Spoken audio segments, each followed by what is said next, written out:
the CIA has released their own X-Files online. They've documented sightings of unidentified flying objects, alien spaceships, and flying saucers, whatever you would like to call them. It's all in there, dating all the way back to the 40s, Natalia. I'm a bit of a skeptic, so our next guest is going to have to do a bit to convince me, Cam. But to discuss all of this and tell us about his own UFO experiences is lecturer, author, and ufologist. I love that. James Gilliland. Welcome to the show, James. Oh, thanks for having me on the show. It's great to have you here. Now, why have the CIA released their documents after all this time?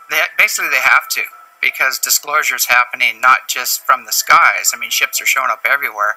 But at the same time, all the disclosure movements and everything else are bringing out all the files, and hundreds of government eyewitnesses on the highest levels are coming out with their testimonies. So it's almost embarrassing for them to continue to try to keep the cover up going. They did a poll in Texas. They had a huge flyover. A lot of ships flew over Texas, and they did a poll to see if people believe in UFOs. 99% of the people said yes. But the government has always maintained this kind of secrecy because they believe that the human race can't handle the truth, that we'd all be moved to panic if we thought that there were really aliens out there. Yeah, it goes deeper than that, because these beings have free energy. They have the cure for most diseases. They're extremely advanced beings, and so for them to come here would kind of topple the corporations, the war and disease profiteers and things like that. So, now, James, we're going to have to cut you off there, because this is not just someone seeing a Frisbee photographed in the sky or a hot air balloon that's reflecting the sun. This is a guy saying that these beings have free energy. Like, how do you know that? Well, I've had face-to-face. Yeah, I've had face-to-face contact with them. Well, tell us about that.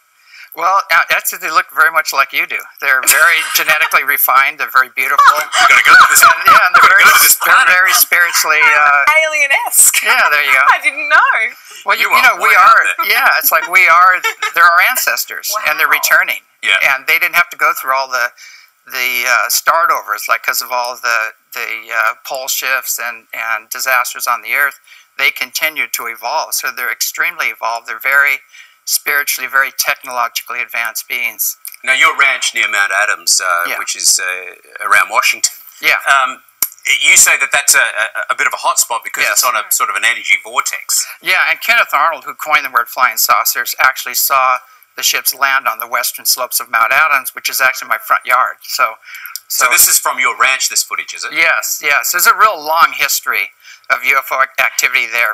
It goes back to the Native Americans. Yeah. And they know all about, you go to the elders of the Native Americans and they'll tell you all about the UFOs and who's on them and their ways and everything. And they used to take their sick and wounded up to a certain place on the mountain where there's a door that opened up, and they would come back out a week later totally healed with broken bones and things like that.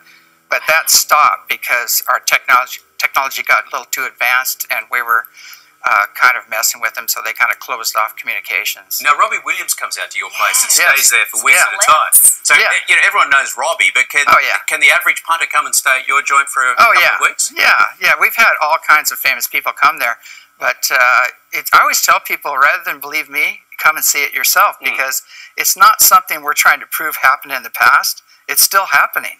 And so almost every night we go out there, and we've seen at least 12 to 13 ships, sometimes 250 ships come over, and we have triple PhD Boeing engineers, Skunk Works people, Lockheed engineers, Air Force base commanders, pilots, air traffic controllers, all testifying that these are unknown. They're not anything that they know of, just by the way they act, And lastly, there was a sighting of a cluster of UFOs flying in unison over Moscow. Yes, now, the video has been declared authentic by experts. So what do you think it'll take for me and the other skeptics out there to finally believe that UFOs and aliens are real?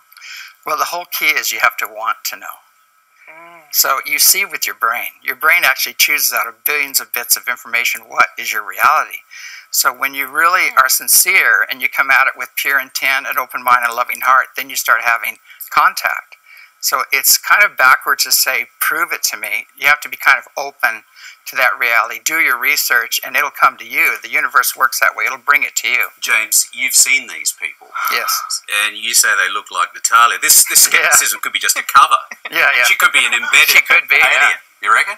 You know, we all are, basically. Because they're our ancestors. They're returning, so their genetics are the same. We're a mix of genetics from 12 major star nations here on the planet. Yeah. And so all of these, all of these giant monuments like the pyramids, we still can't build those today. No, that's right. Yeah, we still can't replicate that. It's hard enough to get a house renovation So who did it? Yeah.